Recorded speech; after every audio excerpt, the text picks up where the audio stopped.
Thank you, thank you. What a treat it is today to be in worship. We are in our final week. This is the series finale of Notes from Octavia E. Butler. And I want to say that how many of you have gone to the exhibit, the Afrofuturism exhibit at the Smithsonian? All right, a few of you. So that's the National Museum of African American History and Culture that some of us call the Blacksonian, but the Smithsonian, one of my favorite places. And I saw the exhibit last October near when it opened, but it closes today. So if you haven't seen it, try to go see it. It is beautiful, it is beautiful. But for those of you who are not well acquainted with Afrofuturism, it is a term that was coined by a man named Mark Derry in 1993. And it was kind of coined as a lamentation. He was lamenting the fact that more African Americans weren't in the field, the genre of sci-fi. So he coined this term as a form of lament and lamentation, but the concept is really ever evolving. It has grown over the years and it continues to grow, and it is a concept that now transcends literature. It transcends film. It has made its way into movies, into TV, into music. Some of the more popular people that you will see in the exhibit are people like Janelle Monáe. You will see in the exhibit the Black Panther suit that the late Chadwick Boseman wore, putting the Black Panther in the lineage of what Afrofuturism represents. But it is a concept that reimagines and reinterprets and reclaims the past. It reclaims the present for the sake of carving out a more empowering future. It reclaims the past. It reclaims the present for the purpose of carving out a more empowering future. I'm reading this book right now called Dreams of Wakanda. Now, if he's watching right now, Dr. Wayne, y'all know Dr. Wayne. He's a huge Marvel comic fan, and he gave me this book because he loves the Black Panther so much, and he uses it in his psychotherapy practices. But he gave me this book, and I've been reading this book, and there's a chapter by a man named Maurice Brodas, and he talks about Afrofuturism being a critique of the present, that it is rooted in the past, and that it is looking toward the future. A critique of the present that is rooted in the past, that is looking toward a future. And the word that keeps coming up over and over again, you will see in the exhibit and you will read in this book here, the word that keeps coming up is imagination. Imagination. Everywhere you turn in the exhibit, somebody is talking about imagination. Waitasha Womack, who is an Afrofuturist, is talking about imagination. The people who wrote essays in this book are talking about imagination. Everybody is talking about imagination. And so as we close this series today, I want you to hold that in your mind. Imagination. If you will meet me in the Gospel according to John, the Gospel according to John, chapter 10, verses 1 through 10. The Gospel according to John, chapter 10. And it reads this: "Very truly, I tell you." I have to pause here. Because whenever I love when Jesus says, "Verily I say to thee," and "very truly I tell you." What Jesus is really saying is, y'all shut up now. I got something serious to say. And he gets all poetic. "Verily I say to thee, very truly I tell you, anyone who does not enter the sheepfold by the gate, but climbs in by another way, is a thief and a bandit. The one who enters by the gate is the shepherd of the sheep. The gatekeeper opens the gate for him, and the sheep hear his voice. He calls his own sheep by name and leads them out. When he has brought all out his own, he goes ahead of them, and the sheep follow him because they know his voice. They will not follow a stranger, but they will run from the stranger because they do not know the voice of strangers. Jesus used this figure of speech with him but they did not understand what he was saying to them. So Jesus said again to them, "Very truly, I tell you, I am the gate for the sheep. All who come before me are thieves and bandits, but the sheep did not listen to them. I am the gate. Whoever enters by me will be saved and will come in and go out and find pasture. The thief comes only to steal, kill, and destroy. But I came so that they might have life and more abundantly." Let us pray. God, we come to hear a word from you. Let us focus our minds and still our hearts so that they may be roused up in this moment. Let this word awaken our imaginations. In the name of all that is sacred and holy, we say amen. Allow me to read a portion of that from the Message Bible translation, starting at verse 6. And it says, "Jesus told this simple story, but they had no idea what he was talking about. So he tried again. 'I'll be explicit,' he says. 'I am the gate for the sheep. All those others are up to no good, sheep rustlers, every one of them. But the sheep did not listen to them. I am the gate. Anyone who goes through me will be cared for, will freely go in and out and find pasture.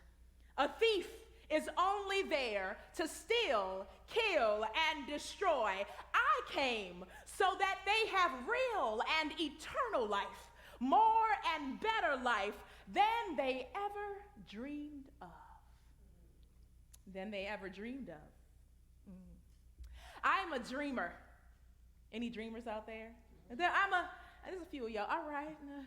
I'm a dreamer. I have a wide imagination, is what my parents would say growing up. You know, a lot of kids have imaginary friends. You know what I'm saying? I had like 20, okay?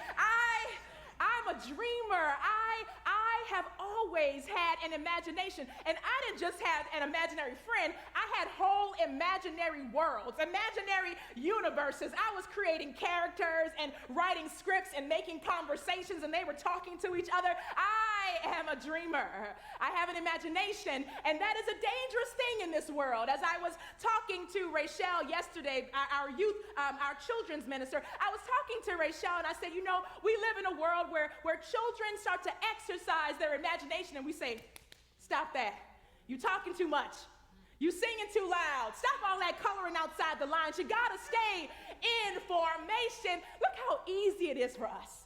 How easy it is for us to step on their imaginations. I was a dreamer, and I'm a lot like my father. We're both artists, and there's a running joke in my family that McClain has a "do not disturb" sign when he is playing the piano. When he was practicing growing up, all 6 of his siblings knew, you better not go over there and disturb him while he's practicing. That's his thing. He needs to focus. And when I was a kid, I had my wide imagination, and I would spend hours and hours on the piano and hours and hours in my room, and I was creating stories and choreographing, and my mother would knock on the door. She would knock on the door, and she would be like, "Mia, what you doing in there?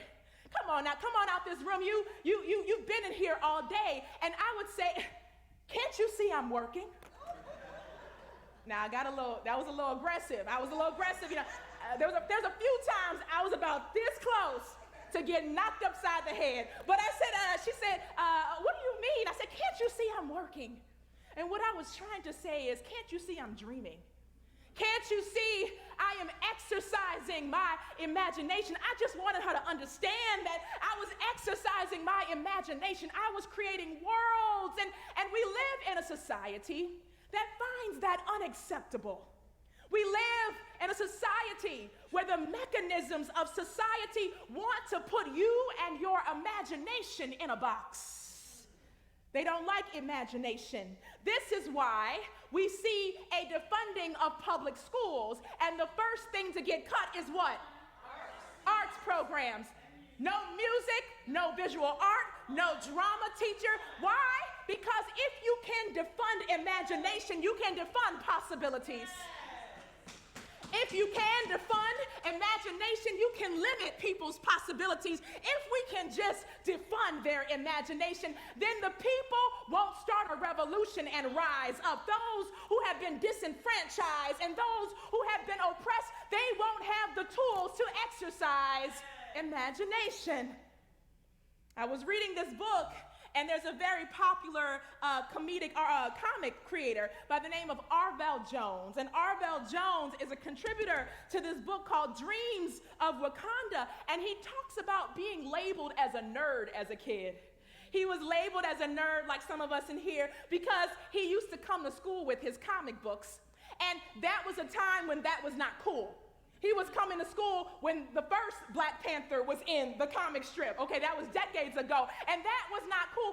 And he was talking about how he used to be teased because he was so into these worlds that the comics had created. People were calling him a nerd, and people were teasing him because he was interested in other worlds. People were calling him a nerd, and they were teasing him because he was daring to have an imagination. Can you imagine that? Because he dared to dream of other realities beyond this one. Beloved, today's sermon might not be for you if you're not a dreamer, but you can listen in on it. You can listen in if you want, but today's sermon is for those of us who have created worlds when the world we are living in is not enough. This is for those of us who still play make-believe. Y'all play make-believe? Who did not let the rigidity of society suppress our possibilities. This is for those of us who daydream as a steady practice. You ever get caught daydreaming? I'm really good at that. This is for those of us who write songs and who paint pictures and who write poems and who write scriptures because we can't find the ones we need to hear or the ones we need to read. For those of us who still ask what if and how come, or as the kids say, why come? For those of us who still ask why come? For those of us with Afrofuturist impulses or other futurist impulses, I don't know, Asian futurist impulses and Latine futurist impulses, for those of us who have the audacity to dream. Jesus was a dreamer. I might argue that Jesus was one of the early Afrofuturists. Jesus, because here's the thing, Jesus is doing exactly what the concept says. He is critiquing the present by being rooted in the past and looking toward a future. He is not divorced from his past. He is not divorced from his Jewish identity, his Jewishness. It is because of his Jewish identity, his religious and his cultural identity, that he is able to awaken the imagination. Jesus, in this passage, is quoting one of his many I am statements. There are 7 I am statements in the gospel according to John. Now, John is different from the synoptic gospels. John has a different agenda. He is not interested necessarily in the historical Jesus. He is very deeply theological. He is less historical and more theological. He wants people to understand Jesus's theological imagination. John elevates Jesus' sense of self-importance. Now, when I say self-importance, that is not to be confused with self-aggrandizement. It is not so much that Jesus is feeling himself.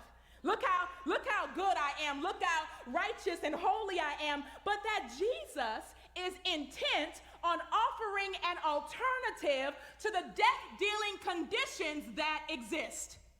Jesus is the alternative. He is saying through his I am statements, I am the bread of life.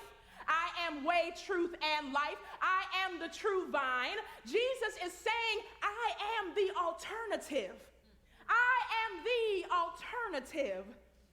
In the sequence in John, Jesus is speaking to his followers after he has just healed a man who was born blind. Now, let me run this back for you. We're going to back up, rewind into chapter 9. Jesus was in the town square. He sees a man who the writers say has been born blind. Now, his disciples start to go to gossiping. You know those people that are always gossiping. They're supposed to be there to help, but they're gossiping. The disciples go to start gossiping. And they say, Jesus, is this man blind because he has sinned or because his parents have sinned? And Jesus says, neither.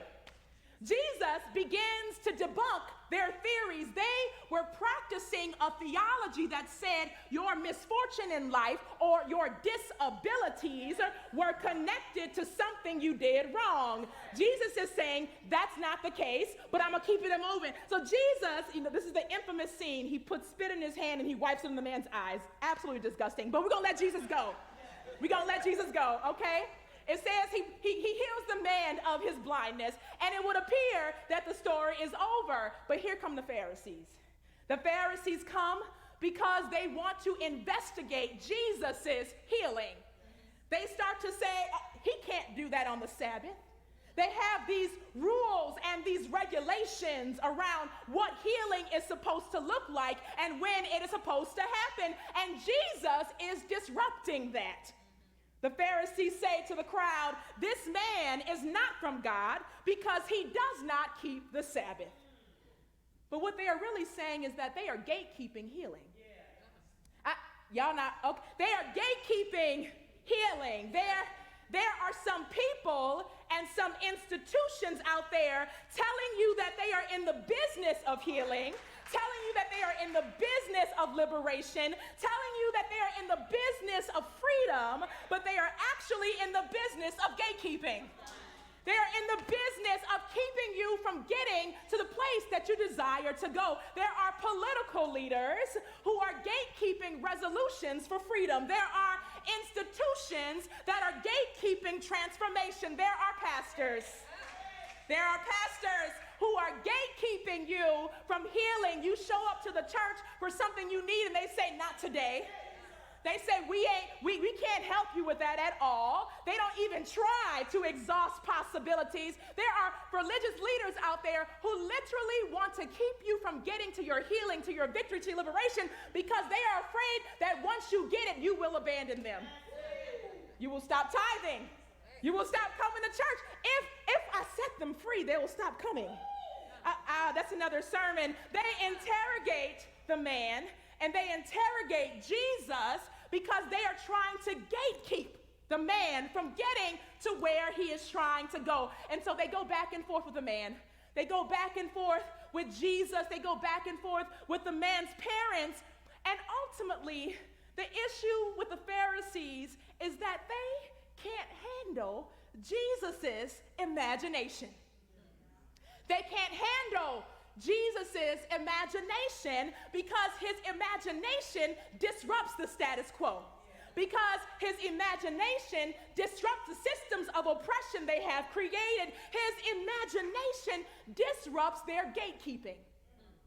In the next chapter, chapter 10, Jesus starts by reminding his disciples that I am the gate. I know those religious leaders have told you that they were the gate. I am the gate. Don't you get caught up with those people waiting for your healing and your deliverance year after year. They want you to be bound because they are in the business of slavery. They want to maintain the status quo. They want to uphold systems and rules and regulations that keep you and I from getting free. But if you follow me, I will lead you away from those who have come to steal your possibilities, those who have come to kill your potential, those who have come to destroy your imaginations. Jesus says, I'm the gate. I'm the gate. I am the gate. And then he says, and I have come that you might have life. I've come that you might have life and you might have it more abundantly. My rephrasing of this might sound like I've come that you might have an imagination. I've come that you might have infinite possibilities. One of my pastors back in New York, he used to always say that Jesus represents infinite possibilities. I have come that you might find and become the infinite possibilities, that you might have an imagination. When Prathia Hall said, I had a dream, I imagined her saying, I have an imagination for what is possible in this world.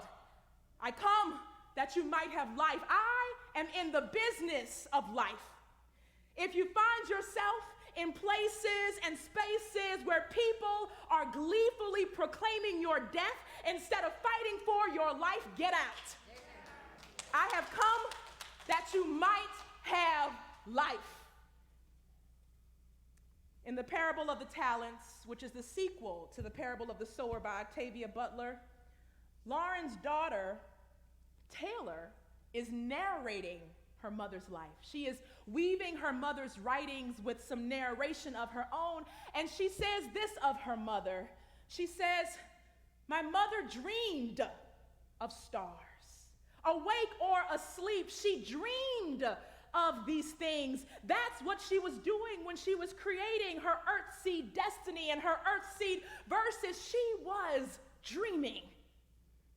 I talk a lot with folks about reclaiming, not our time, but reclaiming our dream space.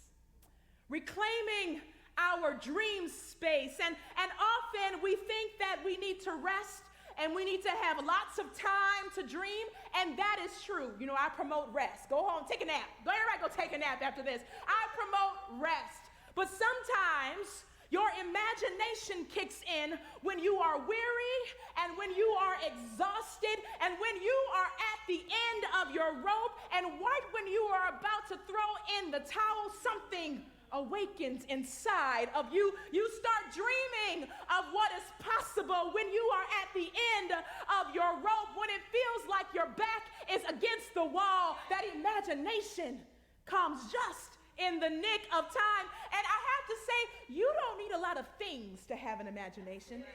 We think we got to go buy the self-help book. You know, imagination is $1 billion industry. We got to go buy the things and have the special calendar that we saw advertised on TikTok, and we got to do this and we got to do that. Imagine we grew up in the cafeteria and all we had was a table and somebody was freestyling while we were making a beat. Imagination does not take a lot of things. Her mother, Lauren, writes, we have lived before and we will live again. We will live and we will serve life. Somebody turn to your neighbor and say, it's giving life.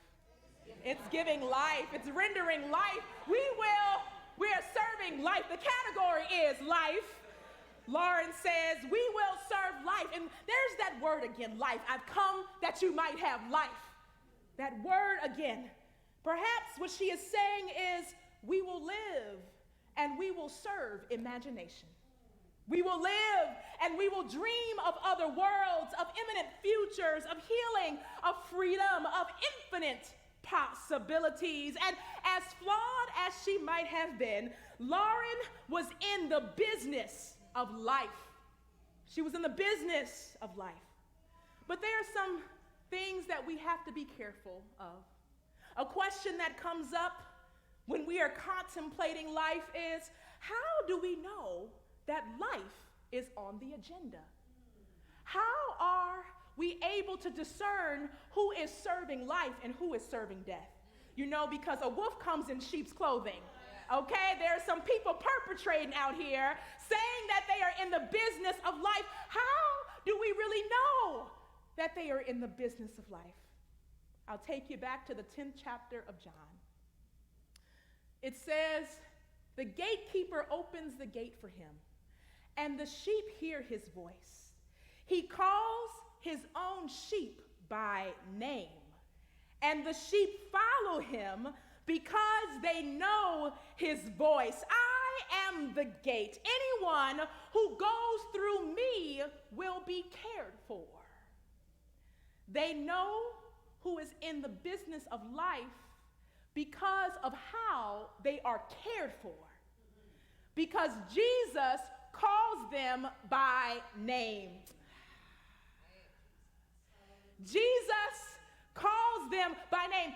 The people who Lauren seduced to be in her religion, her community, Lauren, not Lauren, but the other Lauren from the parable of the sower, The people who Lauren seduced to be in her community knew that she was in the business of life because of how she cared for them. She led with a spirit of care. She was not selling them anything. She was not forcing them to believe anything, but she called them by name and she led with a spirit of care. We should know and should be able to discern who is in the business of life and who is in the business of death because they call us by our name. And maybe they don't know your exact name, but they say, "Come here, beloved." They say, "Your name is enough." They say your name is possibility. They say your name is victory. They say your name is not what you look like or what you have been through. They don't just see a number, like when you go stand in the food line and they call your number. They don't call you by your number. They call you by your name. Your name is potential. Your name is joy. Your name is hope. Your name is peace. Jesus called his sheep by name. And that's how you know that life is being served on the menu. Beloved, I hope that as you journey through this life, as you walk along this path of faith, or maybe doubt, which is two sides of the same, as you walk this faith journey, this doubt journey, I hope that you can discern who your helpers are because they call you by name. They call you by your name. They see who you really are. That's all Lauren was doing as she was creating her community. That's all Jesus was doing as he was picking up people off the side of the road. He was seeing who they were, and he was calling them out of themselves, and he was saying, "I have come that you might have an imagination, and that you might have an imagination more abundantly." I know your name, Mary. I know your name, Cheryl. I know your name, Leah. I know your name. And I am calling you to be your best, most elevated, imaginative self for the sake of life and for the sake of liberation. Let us rise in body or spirit as you are able.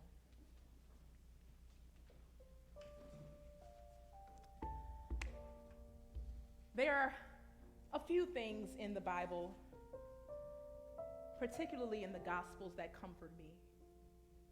One is a belief that God has not forgotten about me, which I have talked about. But the other is a belief that God knows my name. The people in the world might not know who I am. They might not respect who I am. They might know my name and not respect it. They might call me out of my name. But God knows my name, my real name, and that God walks with me, and that God talks with me, and that God tells me that I am her own, and that I have an imagination living inside of me to dream new worlds, to see what is possible. Let us all sing together. The song says, "You know my name." And I want you to remember who you are in this moment. That Jesus knows who you are, that God knows who you are, that people in community desire to know who you are, and that they will walk alongside you as you exercise your imagination. There's no slapping of the wrist in here. I know we had that as children. I want us to exercise the fullness of our imagination. Come on, Lauren, let's sing.